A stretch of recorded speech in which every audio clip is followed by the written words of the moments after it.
Nah, Nabi mengatakan, sejak saya diutus sampai umat ini serentak wafat di muka bumi habis, kalian akan menjalani 5 fase sejarah. Dari 5 fase ini, saksikan dan buktikan, lihat sekarang kita sudah ada di fase keempat. Fase keempat ini pun sudah di penghujungnya, kita akan masuk ke fase kelima. Apa yang 5 fase ini? Pertama, ahdun nubuwah, fase kenabian. Fase kenabian umat Islam langsung dipimpin oleh Nabi Muhammad SAW. Fase ini telah berakhir dengan wafatnya Nabi Muhammad SAW. Masuk pada fase kedua. Fase kedua adalah khilafah ala minhajin nubuwah, kekhalifahan khulafaur rasyidin dengan konsep kenabian. Fase ini kata Rasulullah berjalan selama 30 tahun. Subhanallah kaum muslimin, ternyata Ali bin Abi Thalib selaku khalifah Islam yang keempat meninggal dunia setelah beliau dibunuh tepat 29,5 tahun. Lalu Nabi mengatakan 30 tahun, berarti 6 bulan lagi, Allahu Akbar, 6 bulan ini kaum muslimin sepakat menyerahkan kekhalifahan kepada Hasan bin Ali bin Abi Thalib. Hanya 6 bulan. Hasan bin Ali mempersatukan kalimat kaum muslimin yang ketika itu sedang pecah dua. Hasan bin Ali persis seperti kata Nabi, cucuku ini di tangannya nanti kalimat kaum muslimin akan kembali bersatu. Ternyata benar, di tangan Hasan hanya 6 bulan setelah dia memegang tampuk kekhalifahan, diserahkan kekhalifahan itu kepada Muawiyah bin Abi Sufyan yang saat itu ada di negeri Syam. Memimpin. Dunia kembali menjadi satu, khilafah kembali menjadi bulat. Tapi sistem yang berlaku di tangan Muawiyah sudah sistem kerajaan. Ketika dia meninggal, ahli warisnya yang langsung menggantikan. Nah, kaum muslimin, inilah yang dia disebut dengan fase ketiga. Mulkan abdan, fase kerajaan-kerajaan yang menggigit. Maksudnya, sang khalifah tetap namanya khalifah, tetapi sistem yang digunakan sudah sistem kerajaan. Jadi yang khilafah sudah selesai, genap 30 tahun, ini masuk sistem kerajaan. 1227 tahun. Ini yang paling lama Pak, fase ketiga. Di dalamnya diisi oleh 3 dinasti. Dinasti Bani Amawiyah, dinasti Bani Abbasiyah, dan dinasti Bani Uthmaniyah. Fase ketiga ini disepakati oleh ahli sejarah telah selesai dengan tumbangnya Khilafah Islamiyah Al-Uthmaniyah di Turki pada tanggal 3 bulan Maret tahun 1924. Sekarang kita masuk pada fase kegelapan umat Islam.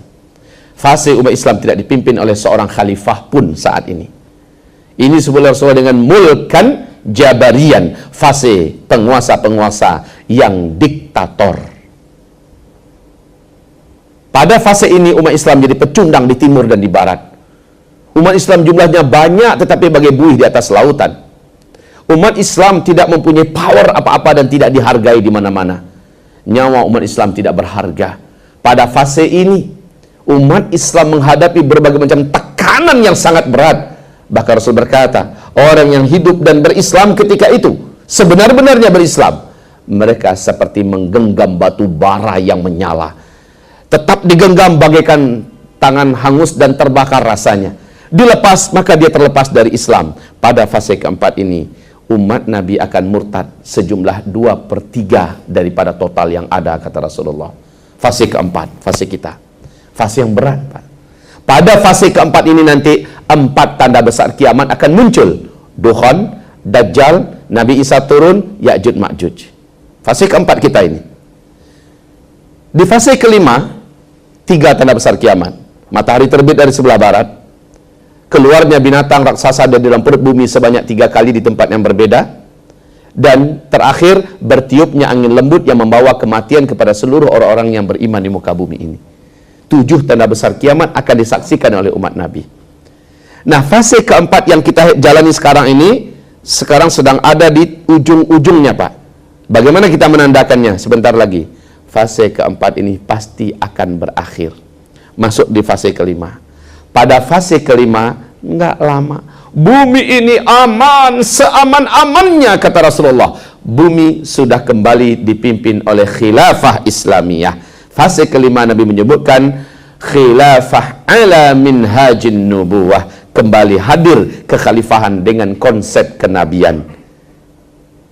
Tapi tidak lama. Nabi mengatakan 7 tahun atau 8 tahun, paling lama 9 tahun, fase kelima ini selesai. Masya Allah. Enggak pakai 100 tahun atau 1000 tahun. Enggak. Hanya 7, 8 atau 9 tahun. Fase kelima ini habis. Dan fase kelima ini Allah sebutkan dalam Al-Quranul Karim. Lihat surat An-Nur. Surat yang ke-24. Di ayat yang ke-55. Jadi kita imani fase kelima ini pasti akan terjadi, di mana bumi akan kembali dipimpin oleh khilafah Islamiyah. Bapak, Ibu, silakan buka New York Times, pernyataan spektakuler dan sangat vulgar dari CIA Amerika Serikat, intelijen Amerika Serikat. Apa kata mereka? Masa depan dunia akan kembali ke dalam pangkuan khilafah Islamiyah. Masa depan dunia akan kembali ke dalam tangan khilafah Islamiyah. Persis dalam urutan hadis ini, fase kelima. Persis dalam ayat surat An-Nur ayat 20, surat 24 ayat 55. Bedanya CIA berani menyebutkan tahun. Menurut mereka, khilafah Islamiyah akan kembali dan menggenggam dunia nanti pada tahun 2020. Beda dengan KGB Rusia. KGB Rusia mengatakan jaya-jayanya nanti khilafah Islamiyah di masa yang akan datang memimpin dunia ini adalah tahun 2025. Sekelas CIA, sekelas KGB, Timur dan Barat, mereka punya analisa yang hampir sama. Kalau begitu Pak Ustadz, 4 tanda besar kiamat akan terjadi dalam waktu dekat. Yes. Masalahnya kita tidak berani menyebutkan tanggal, bulan, dan tahun. Kalau melihat begini, 2020, kita sekarang 2016, 2017, 2018, 2019, 2020. Ustadz, mungkinkah dalam 4 tahun ini? Jangan beriman dengan pernyataan orang kafir. Ini harus kita sepakati. Ini kan menyatakan orang kafir kan? Kafir Amerika dengan kafir Rusia.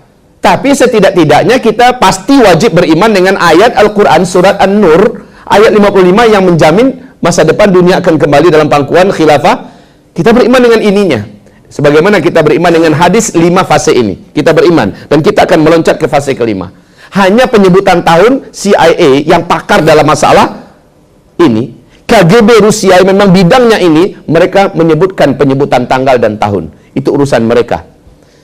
Dan kita tidak akan mempercayai itu. Taib kaum muslimin. Fase keempat. Di fase keempat ini. Hamba-hamba Allah. Sebentar, maaf. Nabi menyebutkan, sejak aku diutus sampai umatku serentak wafat di muka bumi, ada 5 fase.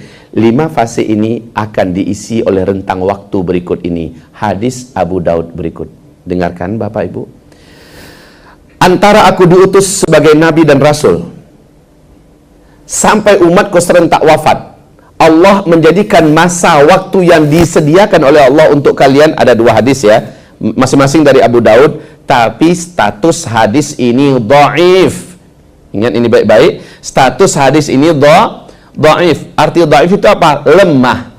Kalau hadis lemah, adabnya ketika meriwayatkannya harus disampaikan ini hadisnya lemah. 1. Yang kedua, adabnya jangan dijadikan hadis lemah sebagai hujah, sebagai dalil. Yang ketiga, adabnya ya, hadis lemah tidak bisa dijadikan sebagai landasan untuk membina akidah di atasnya. Tetapi adab yang keempat, hadis dhaif tetaplah perkataan Nabi. Dia masih masuk dalam hadis ahad. Hadis ahad itu 3 tingkatan, sahih, hasan, dan dhaif. Sekalipun dia statusnya hadis dhaif, maka dia tetap perkataan Nabi. Perkataan Nabi Muhammad SAW tetap lebih diutamakan dari perkataan makhluk manapun, ulama manapun.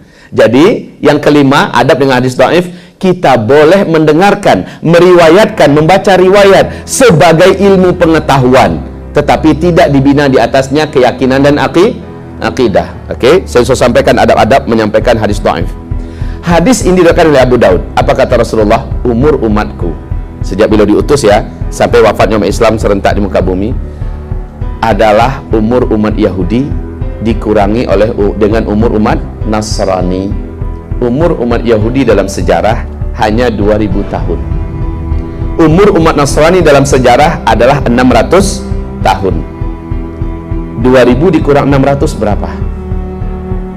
1400. Ustadz, kita sekarang sudah 1438 Hijriah. Udah lewat dong Pak Ustadz. Kalau kata orang Padang, ambek cah. Janta gagih bana. Jangan terlalu cepat kita memutuskan. Ini belum stop loh, masih ada lanjutan hadis Abu Daud yang lain. Tapi hadis Abu Daud berikut ini turuknya banyak, jalur periwayatannya banyak, bukan dari satu jalur, sehingga hadis ini statusnya naik kepada Hasan li ghairi. Apa kata Rasulullah SAW? Umur umatku di sisi Allah adalah hanya 1 hari, koma, lalu Allah menambahkan untuk umatku setengah hari lagi. 1 hari di sisi Allah, kita di dunia menghitungnya berapa? 1000 tahun. Surah As-Sajdah ayat 5 dalilnya.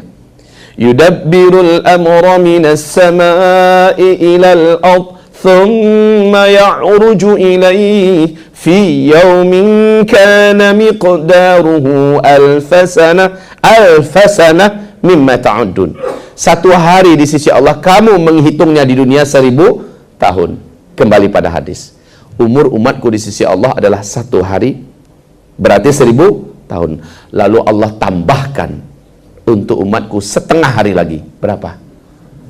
Hadis ini ditutup, semoga umatku tidak menjadi lemah karena Allah menambahkan untuk mereka setengah hari lagi.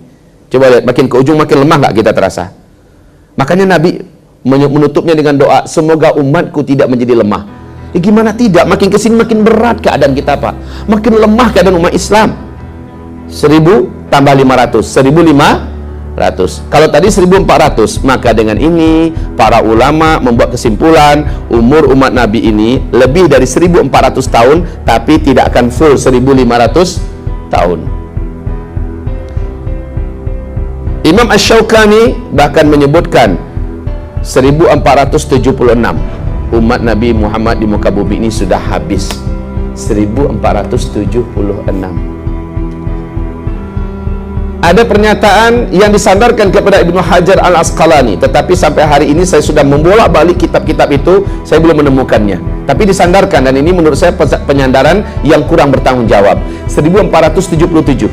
Ada lagi yang menyatakan 1482. Tapi saya lebih merasa aman dengan apa yang disampaikan oleh Syekh Al-Hafiz Ibnu Rajab Al-Hambali. Apa kata beliau? Pokoknya antara 1400 lebih, maksimal adalah 1500 tahun. Sekarang kita cari aman melalui jalur hadis ini 1500. Sekarang kita dihitungan berapa, Pak? 1438 Hijriah. Lah, kalau Hijriah itu kan berarti setelah Nabi hijrah dari Mekah ke Madinah, kan? Baru setelah hijrah dihitung penanggalan dalam Islam. Padahal menghitung umur umat Islam sejak Nabi Muhammad diutus sebagai Nabi dan Rasul. Artinya, ada 13 tahun beliau di Mekah yang belum masuk ke dalam 1438, tambahkan. Gitu kan? 1438 tambahkan ke 13. Hasilnya 1451. Andai kita ambil full saja bulat 1500, tersisa di depan kita hanya 49 tahun saja lagi umat Islam ini masih hidup di bumi. Setelah itu seluruh umat Islam Allah habiskan. Bukan kiamat ya, umat Islam Allah habiskan. Kiamat nanti, kiamat yang akan menyaksikannya hanyalah orang-orang kafir saja di muka bumi ini. La haula wala quwata illa billah. Di satu sisi kita akan berkata alhamdulillah. Betul, Pak? Karena kita umat Islam tidak akan menyaksikan kiamat.